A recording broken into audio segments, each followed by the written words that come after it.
नमस्कार दोस्तों, मेरा नाम है विमल सिंह बालाजी। स्टडी अड्डा में आप सभी का स्वागत है। करंट अफेयर टॉपिक वाइज हम आपको करा रहे हैं, जिसके अंतर्गत 5 से 7 10 करंट अफेयर ऐसे हम ले रहे हैं, जिसमें पूरी डिटेल और साथ में क्वेश्चन की प्रैक्टिस करा रहे हैं। इससे पहले वाले अगर पार्ट नहीं देखे हो तो अलग से आप प्लेलिस्ट में जाकर के देख पाएंगे। तो आज हम देखेंगे उसके आगे का पार्ट, जहां पर हमने पिछले वाले वीडियो में क्वेश्चन पूछा था उसी से कंटिन्यू करते हैं। महर्षि वाल्मीकि अंतर्राष्ट्रीय हवाई अड्डे का लोकार्पण से। तो इसका जो लोकार्पण हुआ था वो सबसे पहले कब हुआ था? ये लोकार्पण हुआ था 30 दिसंबर 2023 को। लोकार्पण किसने के द्वारा किया गया था? तो आप कहेंगे प्रधानमंत्री नरेंद्र मोदी जो है उनके द्वारा किया गया था। और सबसे जो महत्वपूर्ण बात है वो है इसका नाम। तो लोकार्पित हवाई अड्डा है महर्षि वाल्मीकि अंतर्राष्ट्रीय हवाई अड्डा अयोध्या। इसका नाम आपको हर हाल में एकदम दिमाग में रटा होना चाहिए।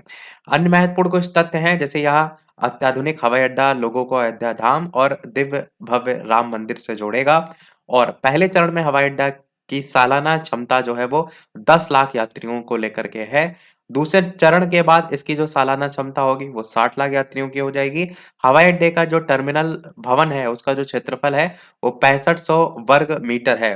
टर्मिनल भवन का अग्रभाग अयोध्या के निर्माणाधीन श्री राम मंदिर की वास्तुकला जो है उसको दर्शाता है। कुछ और तथ्यों को लेकर के बात करते हैं। तो इस अवसर पर प्रधानमंत्री ने पुनर्विकसित अयोध्या धाम जंक्शन रेलवे स्टेशन का उद्घाटन किया।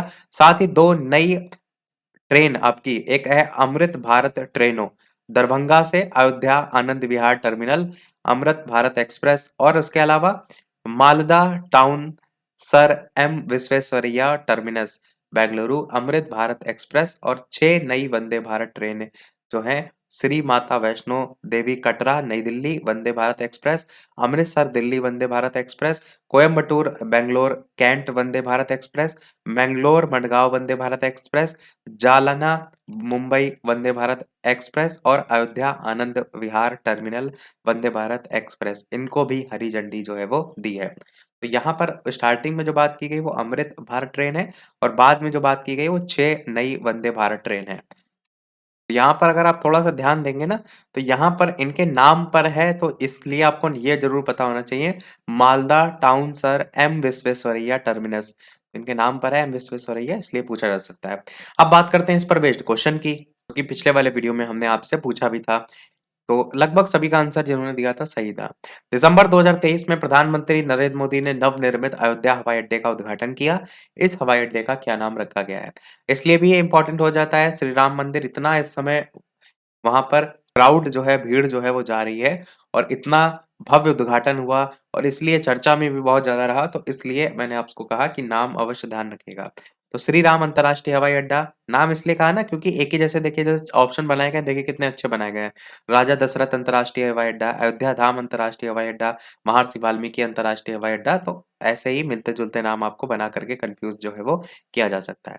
पर आंसर की बात करते हैं, तो आपको मैंने बताया महर्षि वाल्मीकि अंतर्राष्ट्रीय हवाई अड्डा, डी वाला आपका ऑप्शन यहाँ पर सही हो जाएगा। और जब भी बात होती है श्री राम प्रभु की, तो कमेंट में पिछली बार भी जब हमने श्री राम मंदिर को डिटेल में जो है वो बताया था, तो वहां पर भी कहा था आपसे कमेंट में सभी लोग जय श्री राम लिखिएगा।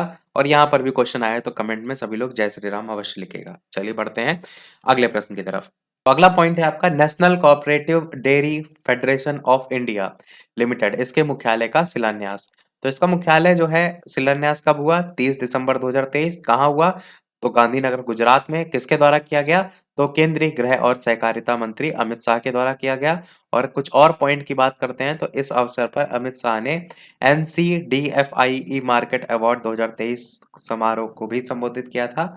वर्तमान में भारत विश्व के दुग्ध उत्पादन में 24% हिस्सेदारी के साथ पहले नंबर पर आता है, इस बात को ध्यान रखिएगा। अब बात करते हैं इस पर बेस्ड क्वेश्चन को लेकर। प्रश्न आपका है, दिसंबर 2023 में केंद्रीय गृह और सहकारिता मंत्री अमित शाह ने कहां पर national cooperative dairy federation of India limited के मुख्यालय का शिलान्यास किया था? गुजरात के गांधीनगर, गुजरात के सूरत, या फिर गुजरात के अहमदाबाद, या गुजरात के वडोदरा? तो आंसर कौन सा हो जाएगा? आपको मैंने बताया गुजरात के गांधीनगर, यही आपका ऑप्शन यहाँ पर सही हो जाएगा। बढ़ते हैं अगले करंट अफेयर की तरफ, जो है आपका काशी तमिल संगमम 2023 का उद्घाटन। तो सबसे पहले कब हुआ उद्घाटन? 17 दिसंबर को। कहाँ हुआ? वाराणसी में हुआ। उद्घाटन किसके द्वारा? प्रधानमंत्री नरेंद्र मोदी। आयोजन कब से कब तक चला? 17 से 30 दिसंबर 2023 तक। उद्देश्य इसका क्या था? देश कि 2 सबसे महत्वपूर्ण और प्राचीन जो शिक्षा पीठ हैं, तमिलनाडु और काशी, इनके बीच सदियों पुराने जो संबंध हैं, उसका उत्सव मनाते हुए इनकी पुष्टि करना और पुनः अन्वेषण करना। कुछ और महत्वपूर्ण तथ्य में प्रधानमंत्री नरेंद्र मोदी ने इस अवसर पर कन्याकुमारी वाराणसी तमिल संगमम ट्रेन को भी हरी झंडी जो है वो दिखाई थी। साथ ही साथ तिरुक्कल मणि मणिमेकलाई और अन्य कुछ जो उत्कृष्ट तमिल साहित्य है उनके बहुभाषा और ब्रेल अनुवाद को भी जो है वो जारी किया था। कुछ विशेष पॉइंट तो काशी तमिल संगमम का यह दूसरा चरण है और इसका पहला जो चरण था वो 16 नवंबर से 16 दिसंबर 2022 में हुआ था। तो मेन जो आपको ध्यान रखना है वो स्थान ध्यान रखना है, काशी तमिल संगमम का उद्घाटन वाराणसी में जो है आपका हुआ था।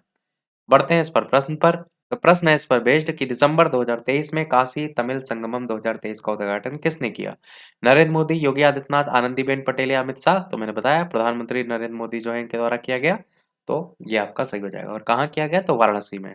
अगला प्रश्न देखते हैं, अगला पॉइंट देखते हैं। सरदार वल्लभ भाई पटेल की 15 फीट ऊंची प्रतिमा का अनावरण। यह अनावरण कब हुआ? तो 24 दिसंबर 2023 को हुआ। प्रतिमा अनावरण कहाँ हुआ? तो कलोल गांधीनगर गुजरात में हुआ। किसके द्वारा किया गया? तो अमित शाह केंद्रीय गृह और सहकारिता मंत्री हैं। प्रतिमा की ऊंचाई आपको 15 फीट पता होना चाहिए।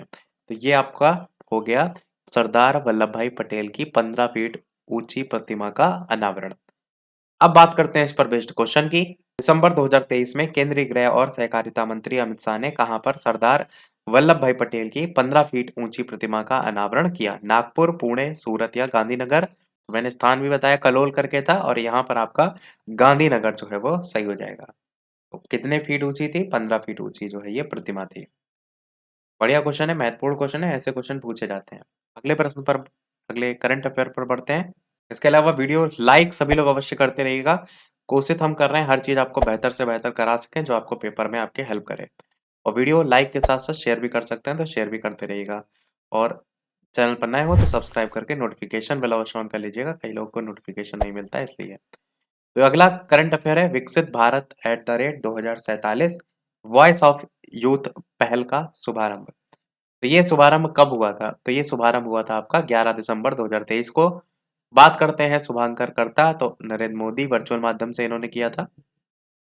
उद्देश्य रखा गया था देश की जो राष्ट्रीय योजनाएं हैं, प्राथमिकताएं हैं, लक्ष्य हैं, उनके निर्माण में देश के युवा हैं, उनको सक्रिय रूप से इसमें शामिल किया जाए। और शामिल करने के साथ-साथ प्रधानमंत्री के दृष्टिकोण के अनुरूप देश के युवाओं को एक मंच जो है वो प्रदान करना, ये इसका उद्देश्य था। तो विकसित भारत @2047 वॉइस ऑफ यूथ। अब देखते हैं इस पर बेस्ड क्वेश्चन। तो ये है इस पर बेस्ड क्वेश्चन, दिसंबर 2023 में किसने विकसित भारत @2047 वॉइस ऑफ यूथ पहल का शुभारंभ किया? प्रधानमंत्री नरेंद्र मोदी, राष्ट्रपति द्रौपदी मुर्मू, उपराष्ट्रपति जगदीप धनखड़ या फिर लोकसभा अध्यक्ष ओम बिरला? आंसर की बात करते हैं, पहला ऑप्शन ही सही हो जाएगा, प्रधानमंत्री नरेंद्र मोदी ने जो है इस पहल का शुभारंभ किया था। अगली करंट अफेयर देखते हैं। तो सूरत हवाई अड्डे को अंतरराष्ट्रीय हवाई अड्डे का दर्जा मिल गया है। तो अगर बात करते हैं कब मिला है, तो ये आप कहेंगे दर्जा प्रदान किया गया था 15 दिसंबर 2023 को।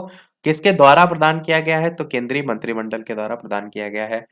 क्या इससे फर्क पड़ जाएगा कि भैया अंतरराष्ट्रीय हवाई अड्डा बन गया है? तो जो विदेशी पर्यटक हैं उनके लिए दरवाजे खुलेंगे, विदेशी व्यापार को बढ़ावा मिलेगा, ये सबसे मेन पॉइंट है। बस इतना ही है इस सूरत हवाई अड्डा के संदर्भ में। अब बात करते हैं इस पर बेस्ड क्वेश्चन की। प्रश्न आपका है, दिसंबर 2023 में केंद्रीय मंत्रिमंडल ने किस हवाई अड्डे को अंतरराष्ट्रीय हवाई अड्डा घोषित किया? आगरा हवाई अड्डा, मैसूर हवाई अड्डा, सूरत हवाई अड्डा या जोधपुर हवाई अड्डा? मैंने बताया सूरत हवाई अड्डा जो है इसकी सूरत बदल गई है, अब ये आपका अंतरराष्ट्रीय बन गया है, ऐसे आप याद रख सकते हैं। बढ़ते हैं अगली करंट अफेयर पे। अच्छा, कमेंट में अवश्य बताइएगा ऐसे करंट अफेयर पढ़ने में आपको मजा आ रहा है या नहीं आ रहा है? क्योंकि ऐसे क्या हो रहा है, करंट अफेयर मेन पढ़ रहे हैं, मेन एकदम पढ़ रहे हैं जो हम पूछे जाने के पूरे-पूरे चांसेस हैं और साथ ही साथ उस पर बेस्ड जो मेन टॉपिक है वो भी पढ़ रहे हैं, फिर लास्ट में क्वेश्चन भी हो जा रहा है। तो भले आप ऐसे 10 करंट अफेयर पढ़े हैं, 10 करंट अफेयर याद करें, पर वो आपके दिमाग में बैठेगी। ऐसे आप 50 क्वेश्चन भी वाला जो सीरीज़ है वो भी कराएँगे हम आपको, उसकी चिंता ना करिएगा कि नहीं कराएँगे। वो भी कराएँगे, पर अभी जो मेन करंट अफेयर है ऐसे साथ में कराते हुए चलना है। तो अगला जो है आपका अनुच्छेद 370 पर सुप्रीम कोर्ट का ऐतिहासिक फैसला। इसको लेकर के आपका कब फैसला आया था? 11 दिसंबर 2023 को फैसला आया। फैसला क्या सुनाया? तो नहीं, फैसला किसने सुनाया? तो सुप्रीम कोर्ट की मुख्य न्यायाधीश डी.वाई. चंद्रचूड़ की अध्यक्षता वाली 5 सदस्यीय जो संवैधानिक पीठ है उसने सुनाया। पीठ में शामिल न्यायाधीश कौन से थे? तो मुख्य न्यायमूर्ति डी.वी.आई. चंद्रचूड़, न्यायमूर्ति बी.आर. गवई, न्यायमूर्ति संजय किशन कौल और न्यायमूर्ति संजीव खन्ना और न्यायमूर्ति सूर्यकांत, जिनके द्वारा सुनाया गया। इसके अलावा सुप्रीम कोर्ट का जो निर्णय था, उसके प्रमुख बिंदु क्या थे? तो सुप्रीम कोर्ट ने अपने फैसले में ये कहा कि तत्कालीन जम्मू कश्मीर राज्य जो है, उसको विशेष दर्जा प्रदान करने वाला संविधान का अनुच्छेद 370 एक अस्थायी प्रावधान था और ये कभी संप्रभु नहीं था। अपने ऐतिहासिक फैसले में शीर्ष अदालत ने सर्वसम्मति से अनुच्छेद 370 के प्रावधान को निरस्त करने के केंद्र सरकार के 5 अगस्त 2019 के फैसले को सही ठहराया था। साथ ही साथ शीर्ष न्यायालय ने जम्मू कश्मीर का राज्य का दर्जा जल्द से जल्द बहाल करने और 30 सितंबर 2024 तक विधानसभा चुनाव कराने के निर्देश दिए हैं। तो ये एक महत्वपूर्ण पॉइंट है। 30 सितंबर 2024 तक विधानसभा चुनाव। इसके अलावा एक पॉइंट और कि केंद्र सरकार ने 5 अगस्त 2019 को अनुच्छेद 370 और 35 ए जम्मू कश्मीर को विशेष दर्जा प्रदान करने वाले जो प्रावधान थे उसको समाप्त करते हुए जम्मू कश्मीर को जम्मू कश्मीर और लद्दाख नामक 2 केंद्र शासित प्रदेश में बांट दिया था। तो ये कब हुआ था? 5 अगस्त 2019 को हुआ था। अब बात करते हैं इस पर बेस्ड क्वेश्चन की और जो हमने लक्ष्य रखा था वो इसका 200 का लक्ष्य है। जो छोटे वीडियो हैं उसके लिए हमने 200 लाइक का लक्ष्य रखा है। तो जैसे ही 200 लाइक कंप्लीट होंगे पीडीएफ इसकी आपको टेलीग्राम चैनल पर हम भेज देंगे। जो थोड़े बड़े वीडियो उनके लिए 250 रखा है। तो लाइक सभी लोग अवश्य कर दीजिएगा। बात करते हैं इसको लेकर के प्रश्न। दिसंबर 2023 में सुप्रीम कोर्ट की संवैधानिक पीठ ने जम्मू कश्मीर को विशेष राज्य का दर्जा प्रदान करने वाले संविधान के अनुच्छेद 370 के प्रावधानों को निरस्त करने वाले केंद्र सरकार के निर्णय पर ऐतिहासिक फैसला सुनाया। इस पीठ की जो अध्यक्षता है वो कौन कर रहे थे? संजय किशन कौल, संजीव खन्ना, डीवाई चंद्रचूड़ या फिर आपका सूर्यकांत? कौन सा सही होगा? तो आपका आंसर यहाँ पर न्यायमूर्ति डीवाई चंद्रचूड़ जो है वो बिल्कुल सही हो जाएगा, जो कि हमने आपको ऊपर बताया भी। चलिए अगली करंट अफेयर की बात करते हैं। तो गुजरात का जो गरबा नृत्य है यूनेस्को के अमृत सांस्कृतिक विरासत सूची में आपका शामिल हो गया है। बस केवल इतना याद रखिएगा, इसमें और कोई कथा कहानी याद रखने की आवश्यकता नहीं है। अमृत सांस्कृतिक विरासत सूची में गुजरात का गरबा नृत्य शामिल हुआ है और ये जो आपका शामिल हुआ है, अगर चाहें तो इसके बारे में याद रख सकते हैं कि बोत्सवाना के कसाने में यूनेस्को की अमूर्त सांस्कृतिक विरासत की समिति की बैठक जो हुई थी उसमें ये फैसला किया गया था। गरबा नृत्य की अगर बात करते हैं तो गुजरात जो है वो गरबा गुजरात का लोक नृत्य है। हिंदू त्योहार नवरात्रि के दौरान किया जाता है, बुराई पर अच्छाई की जीत का प्रतीक है। और अगर बात करते हैं कि इसी सूची में आपके और कौन से शामिल हैं भारत की अमूर्त सांस्कृतिक धरोहर में, तो यहाँ पर आप लिस्ट देख पाएंगे जो कि 15 टोटल लिस्ट में नाम देख पाएंगे।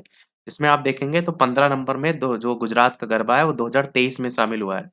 बाकी अगर आप देखेंगे तो बाकी पहले जो शामिल हुए हैं उसमें 14 नंबर पर कोलकाता का दुर्गा पूजा 2021 में शामिल हुआ था, चर्चा में आया था।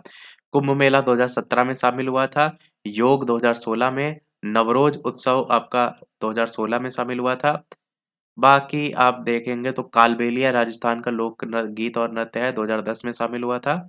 छऊ नृत्य पश्चिम बंगाल का 2010 में, रामलीला जो है वो आपका 2008 में शामिल हुआ था और सबसे पहला जो कुटियाट्टम है संस्कृत नाट्य कला वो 2008 में शामिल हुआ था। तो इसलिए मैंने आपको दिखा दी लिस्ट, इसमें आपको जो मेन है वो दिमाग में पता होना चाहिए। छऊ नृत्य आपका भी याद रखिएगा। बाकी सबसे लेटेस्ट है गुजरात का गरबा। चलिए बढ़ते हैं अगले करंट से पहले इनके प्रश्न पर कि कैसे प्रश्न पूछा जाएगा। तो ये है इस पर बेस्ड प्रश्न।